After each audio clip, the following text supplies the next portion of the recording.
Bonsoir, merci d'être avec nous ce journal de guerre.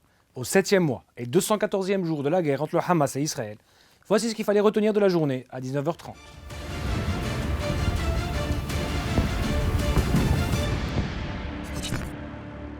Commençons par la situation à la frontière libano-israélienne. Le Hezbollah a déclaré mardi avoir mené 2 attaques aux drones explosifs contre des positions militaires dans le nord d'Israël, peu après l'annonce par l'armée israélienne de la mort de 2 soldats dans une attaque similaire la veille. La formation pro-iranienne a revendiqué au total 6 attaques mardi contre des positions militaires israéliennes, notamment l'une des plateformes du Dôme de Fer au sud de la caserne de Ramot Naftali. De son côté, Israël a mené des raids contre Aït al-Sha'ab, Blida, Malon al-Ras et Khiam. L'armée israélienne a aussi bombardé Aïl al-Sha'ab, les abords de Sheba et Kfar Shuba, Shehin, Jibayin, Tel Harfa, Kfar Hamam et Jabal Blaut. Sur le terrain, à Gaza, l'armée israélienne a déployé des chars mardi dans Rafah et a pris le contrôle du passage frontalier avec l'Égypte dans le sud de la bande de Gaza, coupant l'accès pour l'aide humanitaire au territoire palestinien assiégé. Des bombardements pendant la nuit ont fait au moins 27 morts selon 2 hôpitaux de Rafah. Les brigades Azedine el-Qassam, branche armée du Hamas, ont annoncé mardi avoir tiré des roquettes sur un rassemblement de troupes israéliennes autour de Kerem Shalom, principal point de passage de l'aide humanitaire vers la bande de Gaza, fermé depuis des précédents tirs dimanche. Pendant qu'Israël poursuit ses opérations militaires, de nouvelles discussions doivent avoir lieu au Caire après le feu vert donné par le Hamas lundi en soirée à un projet d'accord de trêve ou de cessez-le-feu présenté par les pays médiateurs. Cette proposition est, je cite, très loin des exigences israéliennes et vise à saboter l'opération à Rafah, fin de citation, a affirmé le Premier ministre israélien Benjamin Netanyahou, tout en indiquant qu'une délégation de négociateurs était au Caire mardi en soirée. Les autorités du Hamas ont de leur côté accusé mardi Israël d'exacerber délibérément la crise humanitaire en fermant les points de passage de Rafah et Kerem Shalom. L'ONU s'est également vu interdire par Israël l'accès aux points de passage de Rafah dans la bande de Gaza.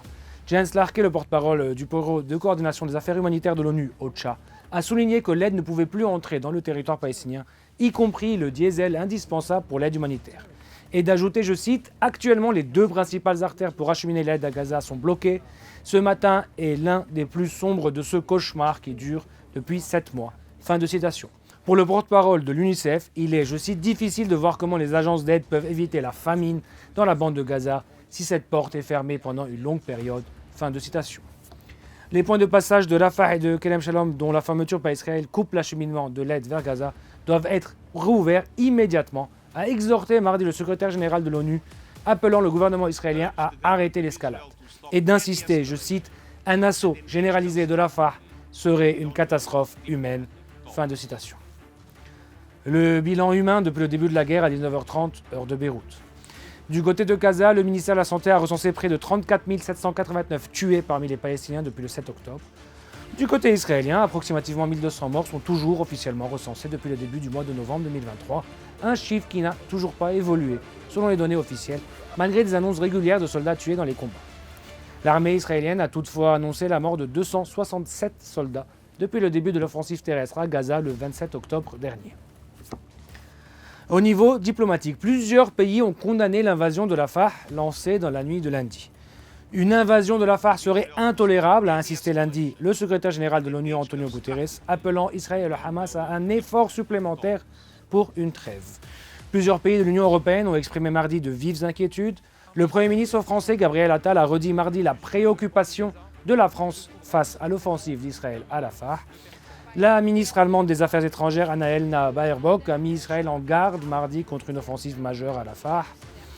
Il n'y a pas de zone de sécurité à Gaza vers laquelle les civils pourraient fuir, a estimé Joseph Borrell, le chef de la diplomatie de l'Union européenne. Je cite, « Malgré ces avertissements et ces appels, une offensive a été lancée hier soir. Je crains que cela ne fasse à nouveau beaucoup de victimes, des victimes civiles. » Fin de citation de Joseph Borrell. Les États-Unis, principal allié d'Israël, avaient appelé Israël à ne pas mettre à exécution sa menace. Le président Joe Biden a réitéré lundi sa position claire au Premier ministre israélien Netanyahou contre une offensive terrestre à Rafah, quelques heures seulement avant le début de l'opération.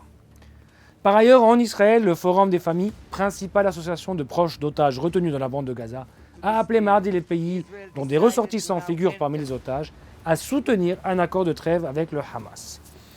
C'est le moment d'exercer votre influence sur le gouvernement israélien et toutes les autres parties concernées afin de parvenir à un accord qui ramènera enfin tous nos proches, a déclaré l'association dans un communiqué.